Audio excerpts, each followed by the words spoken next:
இந்த நாளும் தியானிக்கும்படியாக எடுத்துக்கொண்ட சங்கீதம் 30ஆம் அதிகாரம்.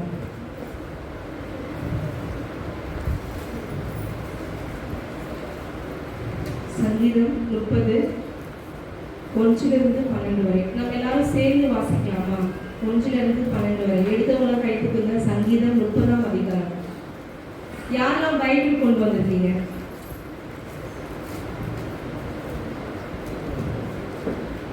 எல்லாரும் சேர்ந்து வாசிக்கலாமா? சங்கீதம் 30ஆம் அதிகாரம் வசனம் 1 வரை. கர்த்தாவே, என் சத்துருக்கள் என்னை மேற்கொண்டு மகிழ வெட்டாமல் நீர் என்னை கைதூக்கி எடுத்தபடினால் நான் உம்மை போற்றுவேன். என் தேவனாகிய கர்த்தாவே, உம்மை நோக்கி கூப்பிட்டேன், என்னை நீர் குணமாக்கினேன். கர்த்தாவே, நீர் என் ஆத்துமாவை பாதாளத்திலிருந்து ஏற பண்ணி நான் குழியில் இறங்காதபடி என்னை உயிரோடு காத்தீர். கர்த்தருடைய பரிசுத்தவான்களே, அவரை கீர்த்தனம் பண்ணி அவருடைய பரிசுத்தத்தின் நினைவு கூறுதலை கொண்டாடுங்கள். அவருடைய கோபம் ஒரு நிமிஷம், அவருடைய தயவோ நீடிய வாழ்வு. சாயங்காலத்தில் அழுகை தங்கும், விடிய காலத்திலே களிப்புண்டாகும். நான் ஒரு காலம் அசைக்கப்படுவதில்லை என்று என் வாழ்விலே சொன்னேன். கர்த்தாவே, உம்முடைய தயவினால் நீர் என் பர்வதத்தை தினமாய் நிற்க பண்ணியிருந்தேன். உமது முகத்தை நீர் மறைத்து கொண்ட போதோ நான் கலங்கினவன் ஆனேன். நான் குழியில் இறங்குகையில் என் ரத்தத்தால் என்ன லாபம் உண்டு? புழுதி என்னை உம்மை துதித்து உமது சத்தியத்தை அறிவிக்குமோ? கர்த்தாவே, நீர் எனக்கு செவி கொடுத்து என் மேல் இரக்கமாயிரும். கர்த்தாவே, நீர் எனக்கு சகாயராயிரும் என்று சொல்லி கர்த்தாவே, உம்மை நோக்கி கூப்பிட்டேன்.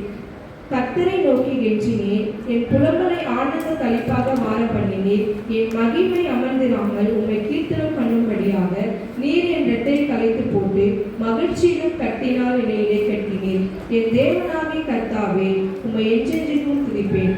ஆமென். இந்த கிரக பிரதிஷ்டையின் பாட்டாகிய தாவீதின் சங்கீதம்.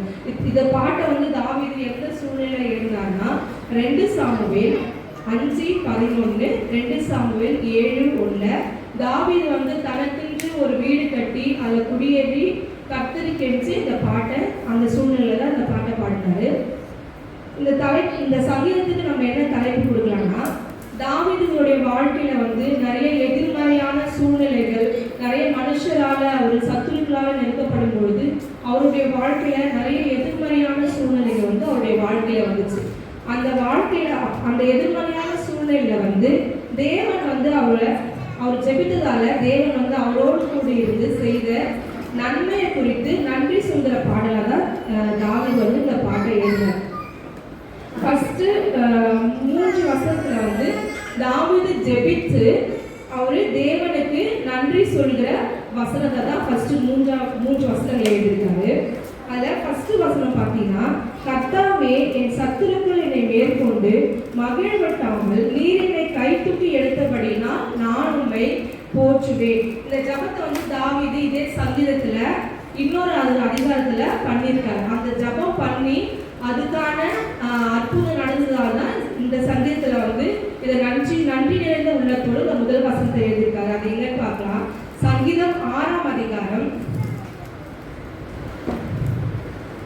சங்கீதம் 6:2. சங்கீதம் 25:2.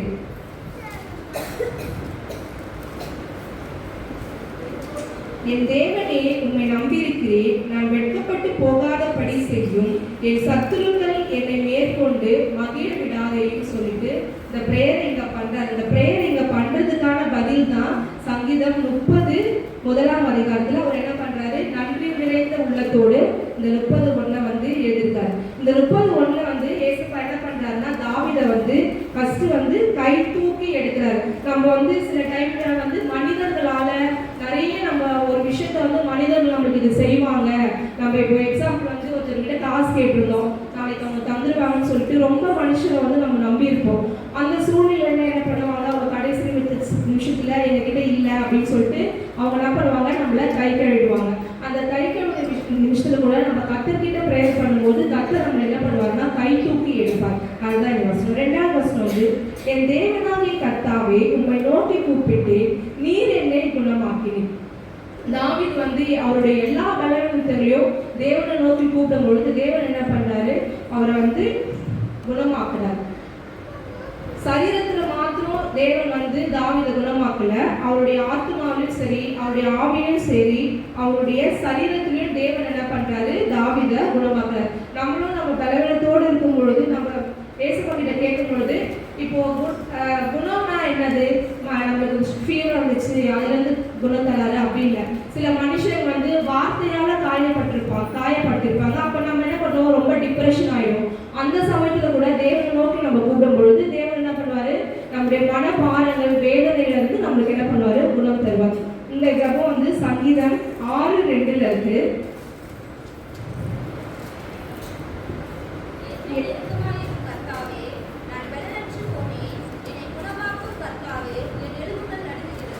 இந்த பிரேயரை தான் என்ன பண்றாரு, தாவீது பிரேயர் பண்ணும்போது ஏசப்பா அவருக்கு குணமாக்கி அவர் என்ன பண்றாரு, நன்றி சொல்கிற பாடலா இங்க வந்து எழுதிட்டாரு. அது மாத்திரம் இல்ல, சங்கீதம் 103:3 கூட எப்படியா சொல்லியிருக்கு. சங்கீதம் 103:3 கூட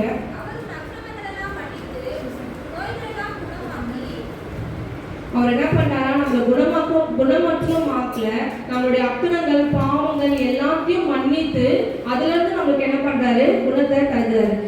என்ன பண்றாரு, ஃபர்ஸ்ட் வந்து கை தூக்கி எடுக்கிறாரு தாவீதை, ரெண்டாவது வந்து ஏசப்பா என்ன பண்றாரு, குணமாக்குறாரு, மூணாவதுல இருந்து என்ன பண்றாருன்னா பாதாளத்துல இருந்து ஏற பண்ணுறாரு. சங்கீதம் 30:30 3ஆம் வசனம், கர்த்தாவே நீர் என் ஆத்துமாவை பாதாளத்திலிருந்து ஏற பண்ணி நான் குழியில் இறங்காதபடிக்கு என்னை உயிரோடு காத்தீர். என்ன பண்றாரு, பாதாளத்திலிருந்து ஏற பண்ணி என்ன பண்றாரு, ஏசப்பா வந்து பாதாளத்திலிருந்து ஏற பண்றாரு. இது வந்து சங்கீதம் அதே 6ஆம் அதிகாரம் 3-5 வரைக்கும் இருக்கு. சங்கீதம் 6:3-5 வரைக்கும் இருக்கு பாருங்க.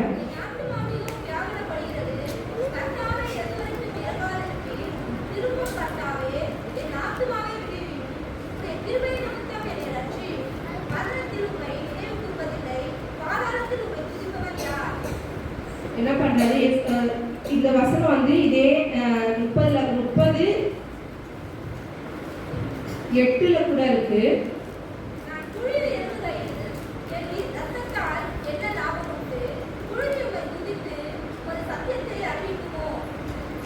இவர் என்ன சொல்றாருன்னா, தாவீது நான் வந்து பலவீனனா இருக்கிறேன், நான் புழுதியில இறங்கும் பொழுது நான் ஒருவேளை மறுத்து போயிட்டேன்னா உங்க வந்து துதிப்பது எப்படி, உங்க வந்து போற்றி பாடுவது எப்படி, உங்க பற்றி மற்றவங்களுக்கு சொல்வது எப்படின்னு சொல்லிட்டு தாவீது வந்து இந்த இடத்துல கூட சொல்றாரு. ஃபர்ஸ்ட் வந்து கை தூக்கி எடுக்கிறாரு, அப்போ குணமாக்குறாரு, மூன்றாவது வந்து பாதாளத்திலிருந்து ஏற பண்றாரு, நாலாவது வந்து என்ன பண்றாருன்னா உயிரோடு காக்குறாரு. இப்போ நம்ம டெய்லியும் நம்ம யாரெல்லாம் ப்ரேயர் பண்ணிட்டு போறீங்க, வெளியே போகும்பொழுது நம்ம வெளியே போகும்போது டெய்லியும் ப்ரேயர் பண்ணிட்டு போகும்போது சில நம்ம நல்லாவே போயிட்டு இருந்தாலும் டக்குன்னு ஒரு பைக்கோ நம்ம காரோ ஏதோ குறுக்கல வந்து நம்மளுக்கு ஒரு பலவீனம் வரும். ஆனா அந்த நேரத்துல தேவன் என்ன பண்றாரு, நம்மள உயிரோடு காக்குறாரு. சரிங்களா, அடுத்து வந்து திடமாய் நிற்க பண்ணுகிறார். 7ஆம் வசனம், கர்த்தாவே உம்முடைய தயவினால் நீர் என் பர்வதத்தை திடமாய் நிற்க பண்ணியிருந்து உமது முகத்தை நீர் மறைத்து கொண்ட பொழுதோ நான் கலங்கினவன் ஆனேன். அவர் வந்து கலங்கினவன் ஆனாலும் என்ன பண்றாரு, தேவன் அவரை வந்து திடமானதான் என்ன பண்றாரு, நிற்க பண்றார். அதுக்கப்புறம் வந்து மகிழ்ச்சி என்னும் கட்டினால் என்ன பண்றாரு, தாவீதை வந்து இடைக்கட்டி கொள்கிறார். தாவீது வந்து அவர் ஏசப்பா செஞ்ச நன்மையெல்லாம் வந்து அவர் நினைச்சிட்டு அப்படியே விடாம ஒவ்வொரு நாளும் அதுக்கு என்ன பண்றாரு, நன்றி நிறைந்த உள்ள இருதயத்தோடு அவர் வந்து துதித்து பாடுறாரு. அப்போ தேவன் என்ன பண்றாரு, அவரை மகிழ்ச்சி என்னும் கட்டியால் என்ன பண்றாரு, இடைக்கட்டி கொள்கிறார். என் புலம்பலை ஆனந்த கழிப்பாக மாற பண்ணுவீர், என் மகிமை அமர்ந்திராமல் உம்மை கீர்த்தனம் பண்ணும்படியாக நீர் என் இரட்டை கலைத்து போட்டு மகிழ்ச்சி என்னும் கட்டினால் இடைக்கட்டிவீர். நம்ம ஐயோ ஏசப்பா நான் இந்த பாவம் செஞ்சுட்டேன், என்னால இது முடியல அப்படின்னு சொல்லிட்டு ரொம்ப கண்ணீரோடு கவலையோடு நம்ம இருக்கிற நேரத்துல தேவனை நோக்கி கூப்பிடும் பொழுது அவர் என்ன பண்றாருன்னா மகிழ்ச்சி என்னும் கட்டினால் நம்ம என்ன பண்றாரு, இடைக்கட்டி கொள்கிறார். நம்முடைய வாழ்க்கையில கூட எதிர்மறையான சூழ்நிலைகள் நிறைய நம்மளுக்கு எதிர்மறையான சூழ்நிலைகள் இருக்கும். அழுகை, இந்த சங்கத்துல பாத்தீங்கன்னா அழுகை, களிப்பு, சாயங்காலம், விடியற்காலம், புலம்பல், ஆனந்தம், ஆரோக்கியம், வியாதி, இவை இந்த எல்லாமே வந்து இந்த சங்கீதத்துல குறிப்பிடுகிறது. அப்படின்னா தாவீதுடைய வாழ்க்கையில அழுகை இருந்துச்சு, களிப்பு இருந்துச்சு, சாயங்காலம் இருந்துச்சு,